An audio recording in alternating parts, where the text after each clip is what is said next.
What you're looking at right now is the exact system I use to grade every single trade before I enter. 9 conditions, 1 grade, and when it fires an A+, that's my signal to go. By the end of this video, you'll understand how it works and how it's changed everything for myself and other traders. And in the next 10 minutes, I'm gonna walk you through the system that I built just based off a simple question that a member asked me on how I was able to spot a trade.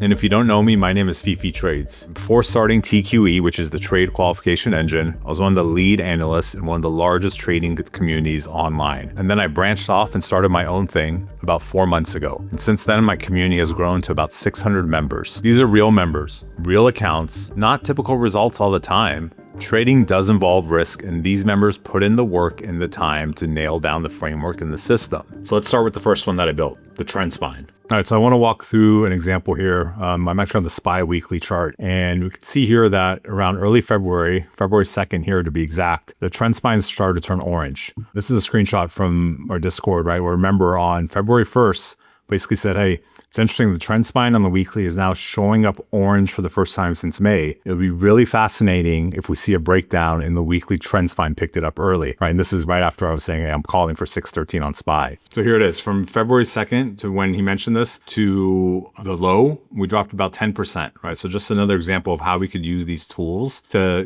keep your spidey senses on and watch for any kind of pullbacks in the market. So here's the rule I really built this around. You want to trade with the spine, not against it. If I'm looking at a long setup and the spine is red, I really try not to take it, right? You're bottom fishing at that point, no matter how good the individual stock looks. The regime overrides the setup every time. The trend spine tells me the environment, but it doesn't tell me which specific name to watch before the market opens. And that's the second tool, TQE Swing. TQE Swing, which is qualifying the watch list. TQE Swing answers a different question than the trend spine. The trend spine tells me the regime on the chart that I'm already looking at. TQE Swing tells me which charts are even worth looking at in the first place. It filters based off the daily time frame only. This is important, right? These are for swing trades, not for intraday or for scalping. And scans the setups that meet a strict multi-factor qualification standard and ignores everything else. This is built around the momentum swing mode that I mentioned in part 2, that low volume pullback into EMA support setup. But instead of me manually going through each one of the tickers in my entire watch list, TQE Swing goes and scores across the board and sends those results back to me in a letter grade. And we have the qualification grade up here. I actually made it a little larger than how I normally use it, just so you guys could see it. But we'll walk through each one of these, right? So you understand what each condition does and how it's grading it. So the first one we have is trend, and what it measures really the dominant directional bias of the stock. It's factoring the alignment of the different time frames, the higher highs and lower lows behavior. The next condition is impulse, right? And that's really measuring the strength and the velocity of the current move. So it factors that momentum expansion, the range expansion versus the typical volatility. And its purpose is really just to identify whether the price is accelerating into a move or losing energy. The next one we're going to talk about is structure, and that is the technical structure of the price action.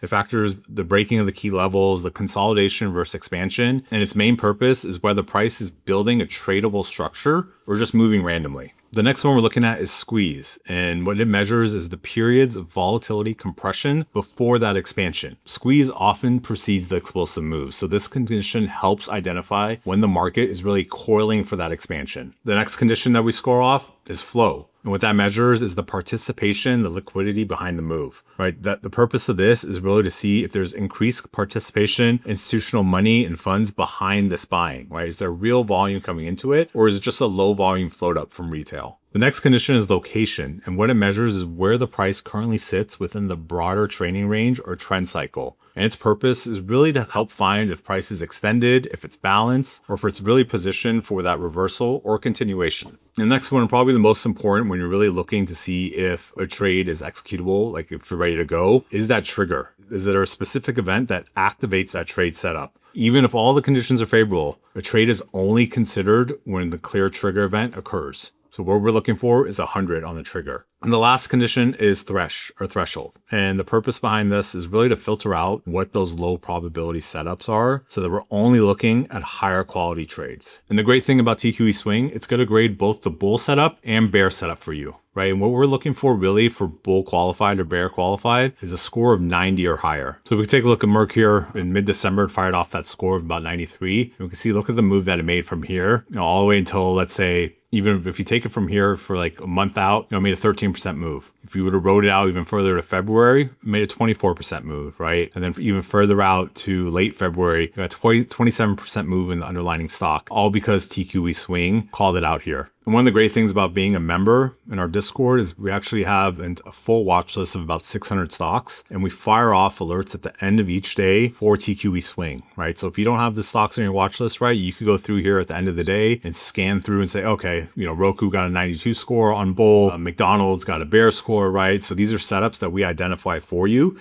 and feed it into the Discord. And TQE Intraday, which is the real-time execution and grading framework that I use to find pinpoint entries. So while TQE Swing gives us that high-level macro view of a stock or a watch list, really what I'm using for those intraday trades or to find my entries on any A+ swings is TQE Intra. Right. So Intra is the tool that really answered that member's question to begin with, right? It's a plug and play intraday qualification system that scores both long and short setups against a bunch of different conditions, right? All those different levels that I typically use when deciding to say, hey, if I'm going to go short or long on a stock, and I typically would have to go through and manually plot those out. This indicator is doing it for us, right? It makes it very simple, black and white, or I guess green light or red light, whether it's a qualified trade or not. So this is what it actually looks like on the screen. We'll run through it here. And there's different conditions here, and this is fully customizable based off how you trade, but these are the 9 conditions really that I'm looking for to help say, hey, it's going to be an A+ breakout or an A+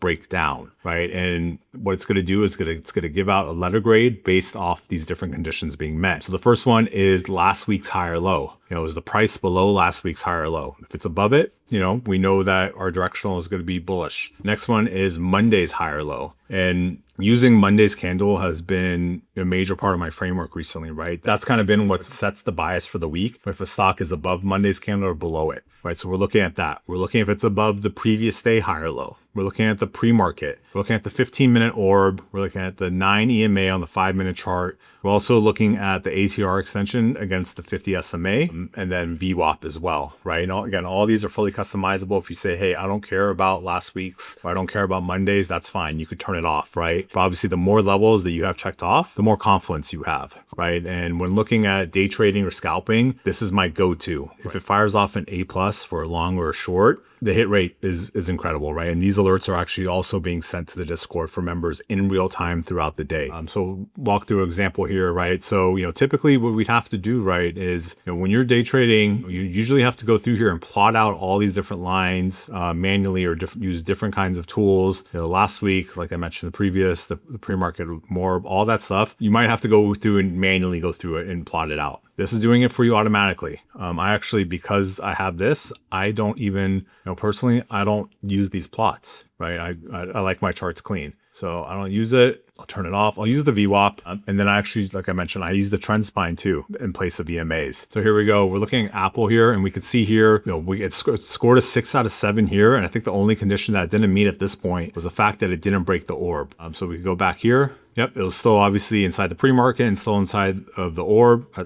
At this point, still inside the orb. Boom, breaks the orb, and then here it fires off, and we're above Mondays, right? So it scores a 6 out of 7 at this point. So at this point, you would get an A alert trigger. Again, you could ride this up all the way up. And again, using the trend spine, here, we get a change in color, and that could be our cue to get out. So again, this is really just used for intraday trading, or if you're looking to, maybe swing a weekly, but really finding if, hey, is the stock going to break out above those key levels? The same could be said for reverse if we're looking to short something, if it falls below those key levels, right? And it does meet a qualified short or a qualified long. So going back to the question that the member asked me, right? It was specifically around Tesla. So we're looking at Tesla here on January 2nd, and this is when I entered short, right? So we can see here it broke the 15-minute orb over here at this line, and that's when we got our A+ short setup. At this point, it was below last week's low, below Monday's low, previous day, pre-market orb, below the 9 EMA, right, below VWAP. So all signals are pointing bearish at this point. So we actually entered, I can tell you right now where I entered. I entered after the orb break and the retest. So we got a retest. So we entered right here. This is where I entered my short on Tesla, and we can see what happens from here when we play it out. And you get these tags of the grades as well. So this actually helps when going back to back tests and say, hey, what is the hit rate of the A's or the B's on an individual stock? So these tags will show up historically on a chart for you, right? So this Tesla short,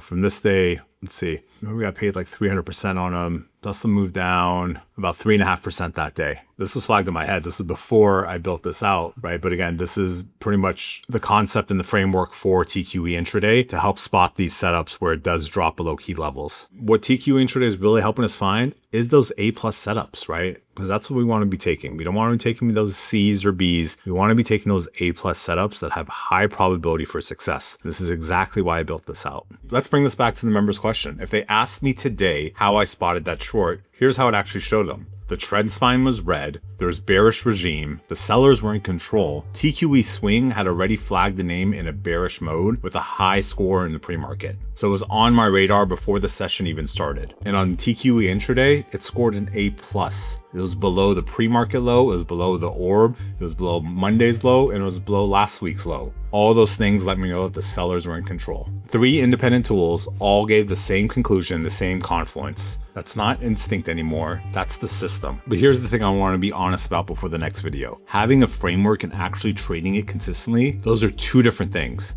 You could understand everything I covered across these 3 videos and still freeze at the buy button on Monday morning. Still break your own rules in real time and still size up in setups that don't earn it. That's not a knowledge problem. It's not a strategy problem. It's an execution and discipline problem. And you can't solve that by watching more videos. Part 4 is an honest conversation on what it actually takes to close that gap and what I built to help traders do exactly that. That member's question changed how I operate. Not because I didn't know what I was doing, but because I realized knowing something and being able to teach it are 2 different things. And if I couldn't teach it, I couldn't fully trust it to myself either. The trend spine, TQE Swing, and TQE Intraday are the answer to that question. Regime, watchlist qualification, and real-time execution grading. 3 tools working together, turning everything from part 2 into something visual and repeatable. Part 4 will be out next week. And that's where I'm going to talk about something that most of the trading content out there never addresses. What it actually takes from understanding a system to executing it consistently, under pressure, with real money, and it's the most important video of this series. The link for the free 1-week trial is in the comments below if you want to come trade with me in real time and use these tools day to day. I'll see you in part 4.